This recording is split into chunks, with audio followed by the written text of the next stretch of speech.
Hey guys, hope your weekend's going well. I got some questions, people wanting to understand more of what happened, with Powell's speech on Friday. So I wanted to explain it in as simplest form as possible and want to talk about, the small cap stocks and why they're outperforming and a couple other things, okay?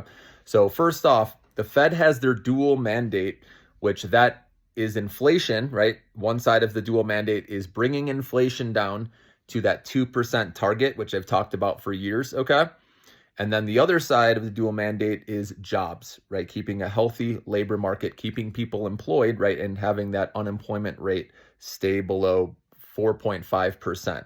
Obviously keeping it where it's at around now, 4.2%, right around there. They obviously want people employed, keep a healthy labor market, okay? So the nice thing with this speech is Powell is showing flexibility now on the inflation side of things because we know he's been focused on that the most. But now with those weaker jobs, remember those job revisions where the person got Trump fired for showing way worse non-farm payrolls or worse labor market than anticipated. And if the Fed had this information before their last Fed meeting, they may have cut interest rates then. Okay, but that's why I believe they're starting to become flexible because they're worrying a little bit of the downside risks of the labor market, okay?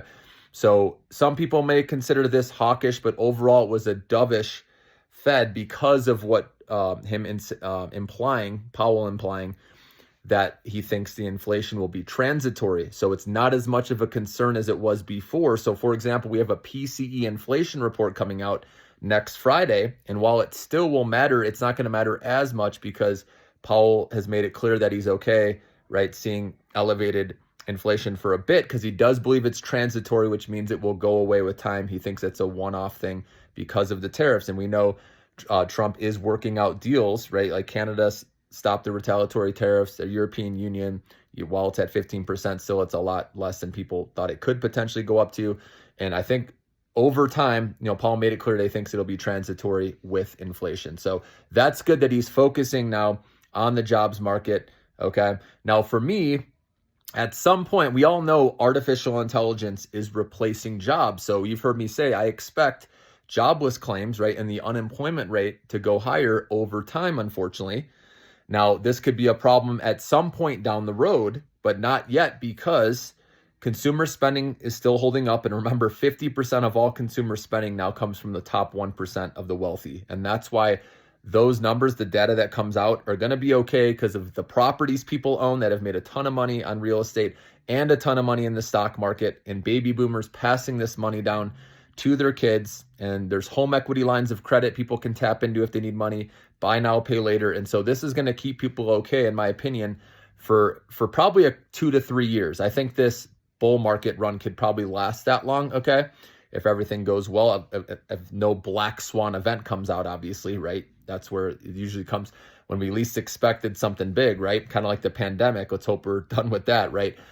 But anyways, so the fact that Powell and the Fed are being flexible now and saying they're willing to do a policy adjustment, which means cut rates, that's good. Now, obviously, this environment is considered stagflation, which you're going to hear that. You're going to hear the bears still say, that stagflation when, the labor market's weakening and inflation's going higher, that's not good.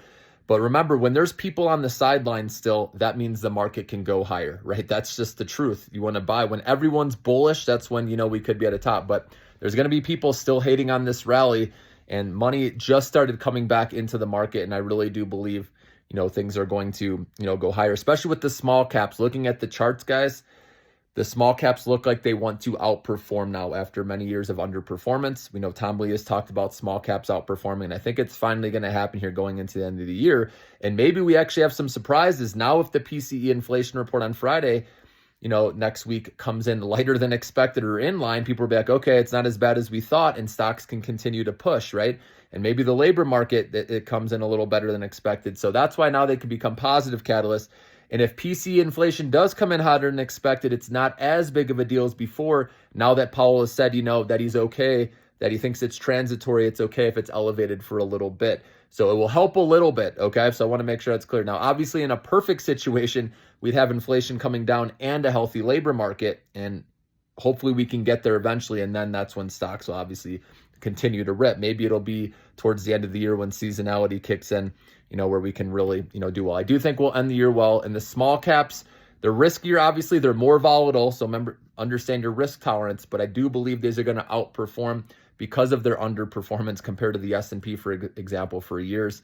So it just makes sense. And you never know. Like I said, if data comes in, if inflation starts coming in lighter than expected, and then the labor market is doing okay, then we could have more cuts, right? So that's what could potentially keep these small caps going. The interest rate sensitive names, guys, those are the ones I think will do very well, which we already saw on Friday. And remember my attractive now list. Make sure to become a member so you see this, guys, because these are the best stocks, my personal favorites from all the Millionaire Maker portfolios combined. I put into one that I like the price now to be buying.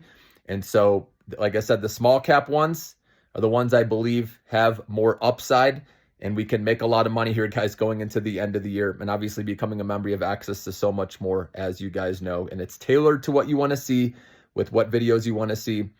Also, real time, I get back to you with your comments to help you if you're having a tough time deciding, should I buy, sell, or hold, right? But for us, if we can have that longer term mindset, guys, try to get away from the day to day. Because like I said, we'll still see volatility most likely. But if you see the big picture, that this was an inflection point, right? We flipped from risk off to risk on again, and we want to take advantage, guys, and make the money as, the market starts climbing back after that dip we got, okay? So dip buyers have been lining up, okay? Like I said, short sellers, covered their positions, which was great to see. And you never know if they come back in from time to time, but remember, whenever there's high short interest, it eventually leads to a short squeeze. And like I said, the big thing happening right now is AI, guys. We can't deny it. And even though, like I said, if people are losing their jobs, and consumer spending eventually takes a hit down the road, the nice thing is companies, though, are still getting more efficient, right? Their revenue is improving because of using AI, and their costs are coming down because of less labor needed, right? Helping earnings per share, and profit margins, can improve also with AI. And you've heard me talk about how obviously NVIDIA is the picks and shovel play. They're working with so many companies around so many different industries. And I believe there's going to be many phases of this AI story, and we're only in like the second or third inning, of the AI story. So don't lose sight of that, guys. We're going to make a whole lot of money. Again, I have all the stocks ready for you to go, guys. So this is our time to shine. Become a member. You won't regret it.